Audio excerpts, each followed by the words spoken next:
The Caribbean Sea, a vast blue expanse that has swallowed empires, buried fleets, and defied explorers for centuries. For as long as humans have sailed these waters, the ocean has remained the one force nothing could truly conquer, only endure. But today, the horizon is no longer empty. A colossal shadow emerges from the mist, rising slowly out of the haze like something that should not exist. A structure so massive, it seems to challenge the very logic of buoyancy itself. This is the icon of the seas. At any given moment, this single vessel carries 10,000 people, a population equivalent to an entire small European town, floating together in the middle of open water, hundreds of kilometers from the nearest coastline. On the upper decks, passengers sip champagne beneath the sun, watch Broadway-scale productions unfold beneath dazzling stage lights, and retreat each night into luxury suites with private balconies overlooking an endless sea. From the surface, it looks like nothing more than an extravagant floating resort. But if you look closer, much closer, you begin to realize that this floating city operates in a way that contradicts every standard rule of human survival. There are no massive freshwater tanks large enough to sustain 10,000 people for an entire voyage. It is physically impossible to bring in fresh food supplies or remove tons of daily waste for dry land, while the ship is hundreds of kilometers out at sea. And yet, somehow, life here never stops. Deep beneath the entertainment decks, hidden from every guest, lies a parallel world most passengers will never see and never even think to ask about. An invisible, fully self-sufficient machine that desalinates ocean water every single second of the voyage, recycles engine heat to warm pools and cabins, and transforms its own trash into usable, clean energy. It is in every sense a machine disguised as a resort. Nearly 2,500 crew members work around the clock, in 3 rotating shifts across the lower levels of the ship, quietly ensuring that the people enjoying the sun above never notice the high-stakes logistical operation that is, quite literally, keeping them alive. Every meal served, every glass of clean water poured, every light that switches on in a cabin at night, is the result of an invisible chain of engineering most passengers will walk past 100 times without ever knowing it exists. However, engineers soon discovered something unexpected. Scaling up size is, in many ways, the easy part. The true and far more dangerous battle was against the fundamental laws of physics that govern the stability of a 20-story steel structure, moving through a constantly shifting ocean at speeds of up to 40 kilometers per hour, because out here, in open water, there is no room for error, and the ocean does not forgive mistakes. When you stand before a vessel that rises 20 decks into the sky, a question forms almost involuntarily in your mind. Why doesn't this giant simply flip over with the slightest breeze? To the naked eye, everything about its proportion seems wrong. The center of gravity appears dangerously high, the hull impossibly narrow for something this tall. The icon of the seas measures 365 meters in length and 67 meters in width. If you stood it upright on its stern, it would tower higher than the Eiffel Tower itself. It is quite literally a skyscraper lying on its side, drifting across open water, and yet, despite every visual instinct telling you it should topple, its stability is maintained through nothing more than pure physics and an extraordinarily precise distribution of weight. The heaviest components on the entire ship, the massive dual fuel engines, the colossal LNG storage tanks, and the desalination plants, are all deliberately positioned at the very bottom of the hull. well below the waterline. This single design decision creates what engineers often describe as a weighted toy effect, similar to a child's roly-poly doll. No matter how far it tips to one side, the heavy base constantly and relentlessly pulls the entire structure back upright.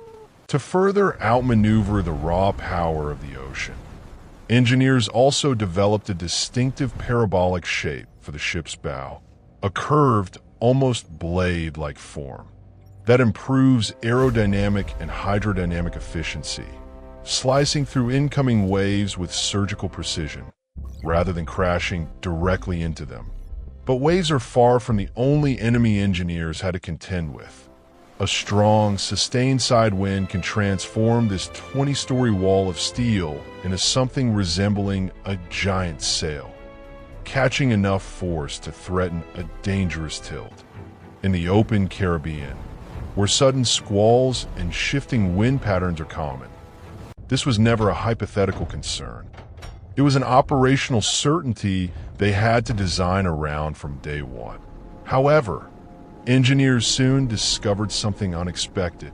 Traditional ballasting methods, the kind used for generations on smaller vessels, simply were not enough for a ship operating at this unprecedented scale. Passive weight distribution alone could not guarantee comfort and safety for 10,000 people in genuinely rough seas. So instead, they had to implement something far more advanced, an active stabilization system built around massive, retractable underwater wings mounted along the ship's hull. These stabilizers function remarkably like the flaps on an airplane wing, constantly adjusted in real time by onboard computers analyzing a continuous stream of gyroscopic data. They respond to the ocean's movement almost instantaneously. The moment a wave attempts to tilt the vessel even slightly, the underwater wings change their angle within a fraction of a second, generating a powerful hydrodynamic counterforce that pushes the ship in the opposite direction. The result is staggering. This single system alone can neutralize up to 90% of the ship's side-to-side roll, even in genuinely difficult sea conditions. A passenger standing on the pool deck during a moderate storm might feel nothing more than a gentle sway, completely unaware that, just meters beneath their feet, a silent computer-controlled war against the ocean's raw energy is happening in real time, fueling a floating town of 10,000 people in the middle of the open ocean. Requires an energy grid that would make most modern coastal cities genuinely envious. The icon of the seas is powered by 6 massive Wärtsilä engines, together generating a staggering 89,000 kilowatts of power, enough to supply electricity to a mid-sized city on land, all contained within a single moving structure. Historically, cruise ships carried a reputation as floating polluters, burning heavy bunker fuel, and leaving behind visible trails of black soot that lingered over ports and coastlines for hours after departure. This ship was built to change that story entirely. It operates primarily on liquefied natural gas, stored in specialized cryogenic tanks at a punishing minus 162 degrees Celsius, a temperature cold enough to instantly freeze exposed skin, yet perfectly stable within its insulated containment systems.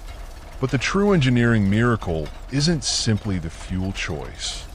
It's how relentlessly the ship manages every unit of thermal energy it produces, in a system where wasted heat is quite literally wasted money. Engineers implemented an elaborate closed-loop recovery network. The thermal energy generated by exhaust gases and engine cooling water is carefully collected, redirected, and reused to heat every one of the ship's 7 swimming pools, all 9 jacuzzis, and every single passenger cabin. Not 1 calorie of usable energy is allowed to simply escape into the open air and disappear. Water logistics prove to be an even more extreme engineering challenge. Carrying enough fresh water for an entire week for 10,000 people is physically impossible using conventional storage alone. It would require an entire second tanker ship sailing quietly behind the first, dedicated solely to water supply. Instead, engineers gave the ship the ability to produce its own lifeblood, drawing directly from the endless ocean surrounding it. However, engineers soon discovered something unexpected. While reverse osmosis systems could reliably produce millions of liters of pure drinking water daily directly from seawater, the concentrated waste brine left behind after the process was, in itself, an ecological problem waiting to happen. Simply discharging it back into the surrounding ocean at full concentration risked damaging the very marine ecosystems the ship sails through. To protect the oceans it depends on, the ship employs an advanced microwave pyrolysis system, a genuine first for the cruise industry.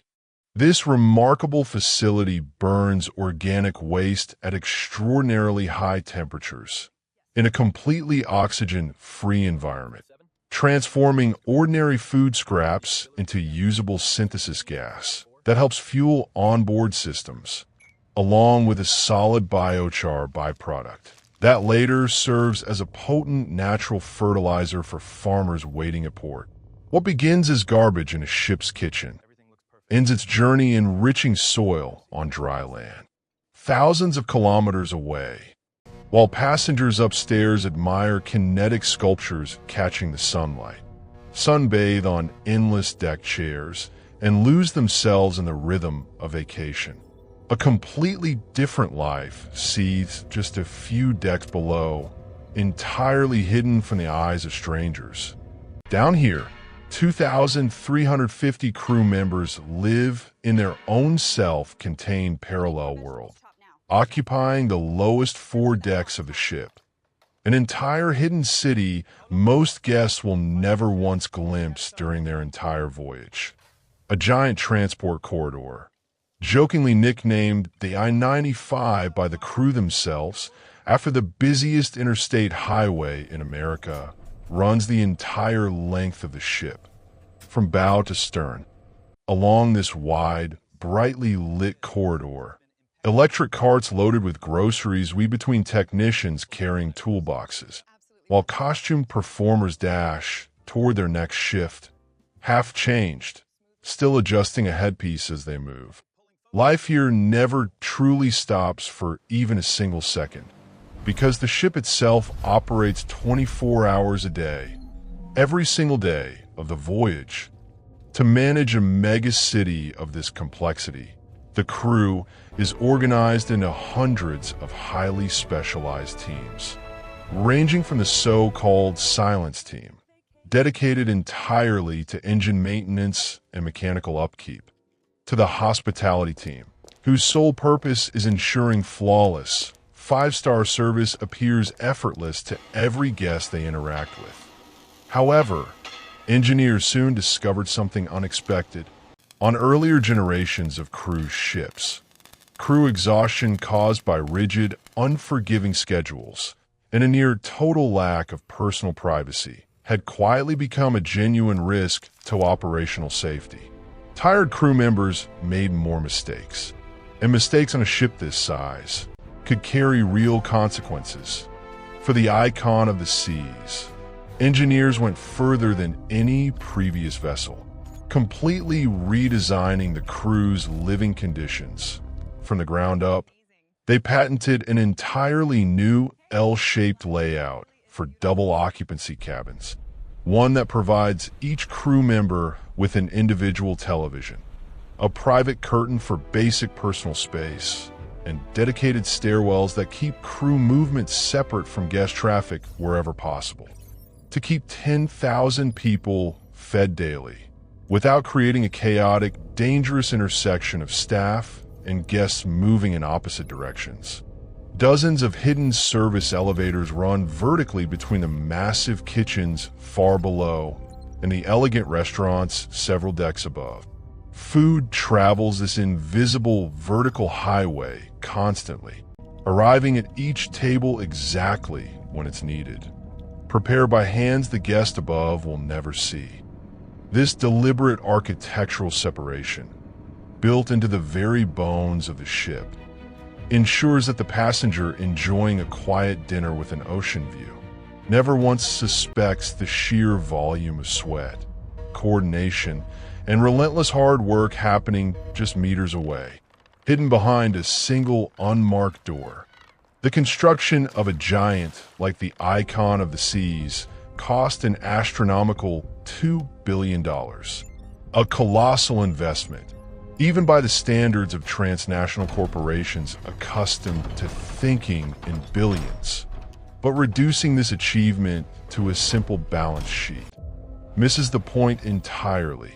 This is not merely a high-profit business venture. It is, in every meaningful sense, the triumph of human genius applied at a scale rarely attempted before. An entire discipline of logistics, physics, and engineering fused into one moving structure. We have learned, through decades of accumulated trial and error, to build floating cities capable of crossing entire oceans, without leaving so much as a single visible trace of garbage behind them. As you look at the Icon of the Seas from the surface, from a beach chair, from a passing boat, from a photograph, you see nothing but luxury. Glass, steel, sunlight, and spectacle. But from the perspective of an engineer standing on a bridge, you're looking at something else entirely. A 600,000-ton organism, governed by its own internal laws of physics, sustained by its own closed economic and ecological loop. The bridge of this vessel looks far more like a space mission control center than anything resembling a traditional ship's helm.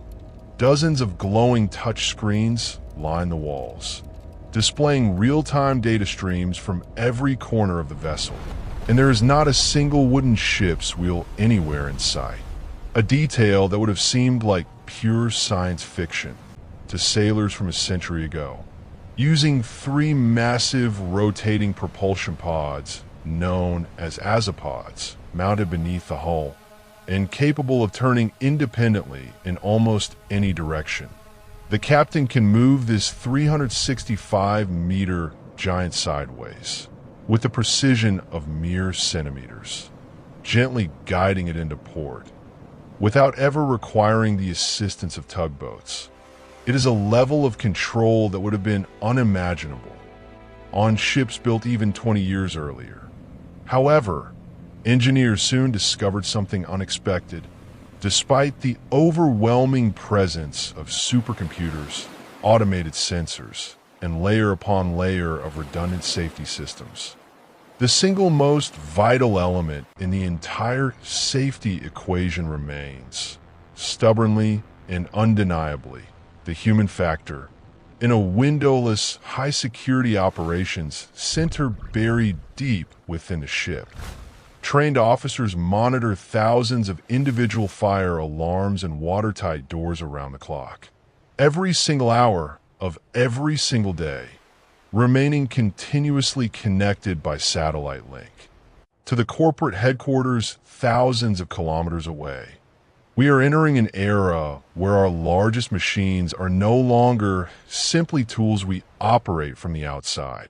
They are becoming self-sustaining environments we inhabit from within, blurring the once clear line between vehicle and habitat, between engineering and ecosystem. When you eventually watch the Icon of the Seas slowly disappear into a distant horizon, its silhouette fading into the haze of sea and sky, remember this: you're not merely looking at a landscape, or a passing vacation, or an impressive photograph for later. You're looking at an invisible, ongoing war between human ambition and the raw, indifferent power of the open ocean. A battle in which engineering has, for now, finally found a way to dance with nature, rather than attempt to destroy it. And perhaps that is the quiet, unspoken lesson hidden inside every deck, every pipe, every silent crew member working below the waterline. That true mastery over nature was never about conquering it at all. It was always about learning, patiently and humbly, how to move alongside something far larger than ourselves. And somehow, against every early expectation, making it feel effortless.